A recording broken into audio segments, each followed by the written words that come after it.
देखिए क्वेश्चन, एक बच्चे ने भेजा है, ठीक है। इसमें हमारे पास क्या है कि एक अनंत संयोजन दिया गया है, यानी ये इनफाइनाइट संयोजन है, इसके आगे बढ़ता रहेगा, ठीक है, कोई लिमिट नहीं है, अनंत संयोजन है। इसमें जो रेजिस्टेंस लगे हैं आर आर, सारे आर ओम के रेजिस्टेंस है और उसकी वैल्यू बताई जा रही है 4 ओम है। अब आपसे ये पूछा जा रहा है कि ए और बी के बीच जो इक्विवेलेंट रेजिस्टेंस होगा वो कितना होगा, ये पूछा गया है, ठीक है। सिंपल सा क्वेश्चन है, कैसे करते हैं देख लो। अगर कोई चीज़ हमारे पास इनफाइनाइट है, क्या है, कोई चीज़ इनफाइनाइट है, ठीक है, ये हमारी इनफाइनाइट लाइन है और यहाँ से हमारे पास स्टार्ट हुई है पॉइंट 1 से, पॉइंट 1 बोले या एक्स मान लेते हैं। यहाँ पर एक्स है, यहाँ पर एक्स है, ये कटा हुआ जब यहाँ पर एक्स है, यहाँ पर एक्स है, जैसे रेजिस्टेंस दिया हुआ है वही कहानी है। ये एक्स है, ये भी एक्स है, ये भी एक्स है, ये भी एक्स है, ये लिमिट इसकी है नहीं, कहाँ तक है, इनफाइनाइट तक है। तो अगर हम इसको क्या मान लेते हैं, टोटल को हम मान लेते हैं कि वाई आया। अगर हम टोटल को क्या मान लेते हैं, वाई आया, ये जो आया टोटल वाई आया, यानी x plus x dot dot dot infinite की कोई चीज़ दी गई है उसको हमने वाई मान लिया है, ठीक है। तो ये कहाँ से स्टार्ट है, एक्स से स्टार्ट है। अब अगर इसको हम यहाँ से स्टार्ट करेंगे और ये पूरा इनफाइनाइट तक जाएंगे तब भी वाई आएगा, यहाँ से स्टार्ट करेंगे इनफाइनाइट तक जाएंगे तब भी वाई आएगा, यानी कुल मिला के जो इक्विवेलेंट आएगा यहाँ पर वो क्या आएगा, जो संयोजन का योग आएगा, सम आएगा, वो वाई आएगा, चाहे यहाँ से स्टार्ट करें चाहे यहाँ से, क्योंकि इनफाइनाइट की बात है, इनफाइनाइट में कोई लिमिट नहीं होती है, तो कहीं से भी स्टार्ट करेंगे तो इनफाइनाइट आने वाला है, ठीक है, यानी वाई आने वाला है। वही काम इसमें करना है। हम क्या करते हैं, इसको यहाँ से काट लेते हैं, ये वाले भाग को इसको यहाँ से हटा लेते हैं और जो इसके पीछे का संयोजन टोटल है इनफाइनाइट दिया है, इसको हम मान लेते हैं कि इसका जो इक्विवेलेंट आ रहा है वो एक्स आ रहा है, क्या मानेंगे, एक्स आ रहा है।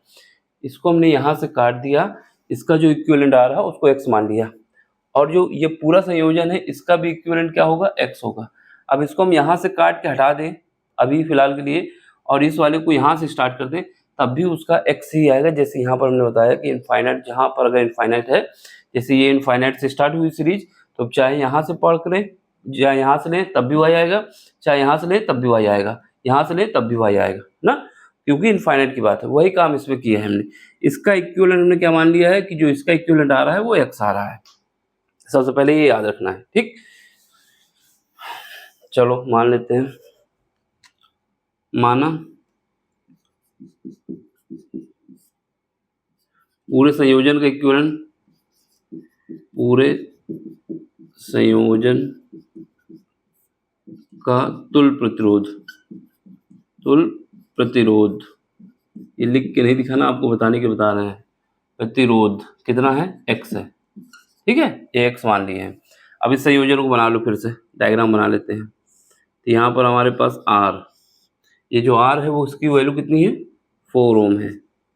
फिर उसके बाद यहाँ पे आ जाओ, ये भी आर है, ये कितना है, ये हमारे पास जो है कितना है, 4 ओम, क्योंकि ये आर है ना, इस तरह बना रहे हैं पहले, और यहाँ पर जैसे है वैसे ही बना लो। ये हमारा ए है, ये हमारा बी है। अब इसके बाद का जो संयोजन है, ये जो संयोजन है मेरा ये वाला, इसको हमने क्या मान लिया है, इसको हमने मान लिया है एक्स के बराबर, टोटल भी एक्स के बराबर है और इस संयोजन को भी एक्स माना है। क्यों एक्स माना है, क्योंकि हमने बताया जहां से इनफाइनाइट की बात होती है तो कहीं से भी स्टार्ट करें वो सम इतना ही आने वाला है, ठीक है।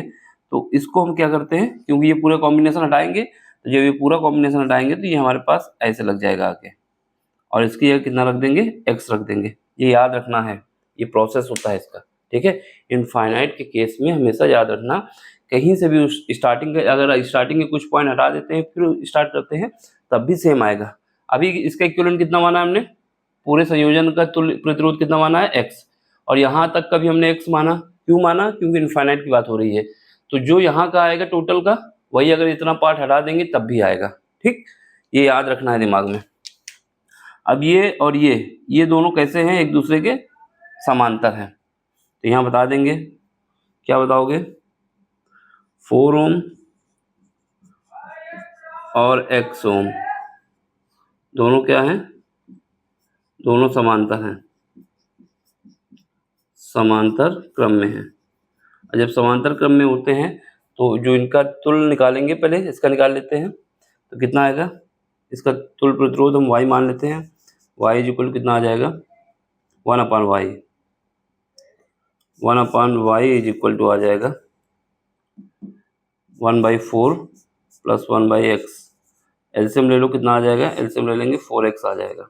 और ऊपर कितना आ जाएगा, 4 प्लस x आ जाएगा। तो यहाँ से y की वैल्यू कितनी आ जाएगी, 4x divide by 4 plus x। ये इस कॉम्बिनेशन का तुल्य प्रतिरोध आ गया। कितना आया, 4x divide by 4 plus x। अब नया डायग्राम बना लो। नया डायग्राम क्या बन जाएगा, ये 4 ओम है और यहाँ पर हमारे पास इन दोनों की जगह क्या लिख सकते हो, ये वाला प्रतिरोध, ये 4, ये कितना लिख दोगे, 4x divide by 4 plus x। यहाँ पर हमारे पास a है और यहाँ पर हमारे पास क्या है, ये b है। ठीक, हमने क्या किया है, इन दोनों को हटा के ये लगा दिया है, ये वाला रेजिस्टेंस। अब देखो a और b के बीच 4 और ये कैसे हैं, ये सीरीज में है। किसमें, सीरीज में है। अब इसका जब इक्विवेलेंट रेजिस्टेंस निकालेंगे उसको भी x के बराबर करेंगे। x के बराबर क्यों कर रहा हूँ, मैं बार बार बोल रहा हूँ कि इस पूरे संयोजन का जो इक्विवेलेंट हमने माना है वो x ओम माना है। अब इसके आगे का पार्ट हमने हटा दिया है, बाकी रिमेनिंग पार्ट लिया, उसकी भी वैल्यू x हुई। इस वजह से हमने यहाँ पर x लिखा था। क्यों हुई, क्योंकि इनफाइनाइट की बात हो रही है। चलो ये दोनों कैसे हो जाएंगे, सीरीज में हो जाएंगे। 4 ओम और 4x divide by 4 plus x, दोनों किस में है, दोनों सीरीज में है, श्रेणी क्रम में है, श्रेणी क्रम में है। ये लिख के बता रहा हूँ, यहाँ लिख के दिखाना नहीं है, पता होना चाहिए सीरीज। अब जब सीरीज में है तो दोनों क्या होगा, और दोनों का जो तुल्य प्रतिरोध आएगा वो कितना आएगा, x क्यों आएगा, क्योंकि पूरे कॉम्बिनेशन का इक्विवेलेंट x माना था। और हम बार बार बता रहे हैं कि इसको जब काट दिए हैं तो इसका भी जहाँ से स्टार्ट हुआ इतना पार्ट हटा दिए, इतने पार्ट से जो स्टार्ट हुआ उसका भी x आएगा। क्यों आ रहा है, क्योंकि इनफाइनाइट की बात हो रही है, बार बार फोकस कर रहा हूँ मैं। अब इसका इक्विवेलेंट कितना आएगा, सीरीज में होते हैं तो दोनों सीधे ऐड होते हैं, और इसका इक्विवेलेंट क्या आएगा, R equivalent is equal to, दोनों को ऐड कर दो, 4 plus 4x divide by 4 plus x। इसकी जगह पे x लिखूंगा। क्यों लिखूंगा, कि मैंने क्या बोला कि इस पूरे कॉम्बिनेशन का इक्विवेलेंट x है, बार बार याद रखना है दिमाग में, इसको नहीं भूलना है। और इसको हमने काट के हटा दिया तो यहाँ से जो स्टार्ट हुआ उसका भी x आएगा। क्यों आया था, क्योंकि इनफाइनाइट की बात है। ठीक, अब चलो इसकी जगह x लिख दो। इसकी जगह हमारे पास कितना लिख दोगे, x। तो यहाँ से x is equal to, LCM ले लो, ये हमारे पास आ जाएगा, मल्टीप्लाई कर रहा हूँ, 16 दिख रहा है यहाँ पे 16, फिर हमारे पास 4x, ये तो पहले ही से था 4x, डिवाइड कर दो इससे 4 प्लस x से। अब क्रॉस प्रोडक्ट कर दो, क्रॉस प्रोडक्ट करेंगे, एक बार और हो सकता है, हो जाएगा, करो क्रॉस प्रोडक्ट, तो कितना हो जाएगा, 4x,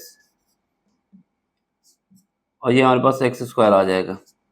यहाँ पर कितना आया, यहाँ पर आया 16, ये हो जाएगा 4x प्लस 4x, 4x से 4x कट गया। अब यहाँ पे आ जाओ, यहाँ पे देखो ये कितना बचा, x स्क्वायर। ये वाला पार्ट, ये जो है इस तरफ लाएंगे लेफ्ट साइड तो माइनस हो जाएगा 4x, ये कितना है, इसको भी इधर लाएंगे तो माइनस हो जाएगा 16 बराबर 0। अब इसको सॉल्व करना है, आंसर आ जाएगा मेरा। चलो ये क्वाड्रेटिक इक्वेशन है, क्वाड्रेटिक इक्वेशन को सॉल्व करने के लिए x इज इक्वल टू क्या करते हैं, माइनस बी, बी की जगह कितना है, -4 है, तो ये कितना आ जाएगा, प्लस का 4 आ जाएगा, plus minus under root B square यानी इसका 4 का स्क्वायर 16, -4ac, ए की जगह कितना है, ए की जगह हमारे पास 1 है, सी की जगह -16 है, तो 4ac होता है तो कितना हो जाएगा, 64 हो जाएगा। डिवाइड किससे कर तो 2a से, ए की जगह कितना है, 1 है। ये वाला फार्मूला हमारे पास होता है ना, अगर हमारे पास क्वाड्रेटिक इक्वेशन होती है, x इज इक्वल टू होता है -b plus minus under root B square -4ac, B square -4ac divide by 2a, उसी का यूज हमने किया है यहाँ पर, ये वाला फार्मूला हमने यूज किया है। ठीक है, यहाँ पर दिख रहा है यहाँ पर। चलो अब इसको अरेंज कर लो, यहाँ से x इज इक्वल टू, यहाँ पर कितना है, माइनस, ये प्लस का है तो यहाँ से हम 2 कॉमन ले लेते हैं, अंदर क्या बचेगा, अंदर 2 बचेगा।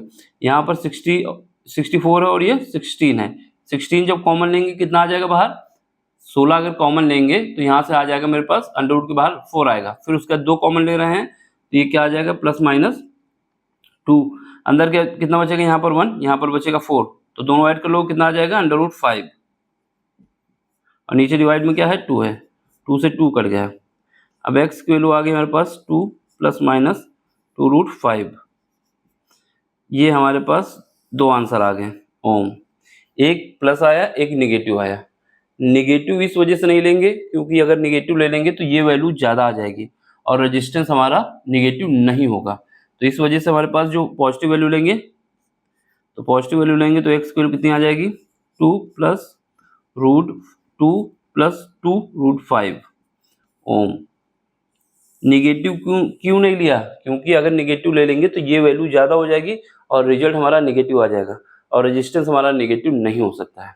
ठीक है, तो हमारे पास ऑप्शन कौन सा सही होगा, सेकंड ऑप्शन।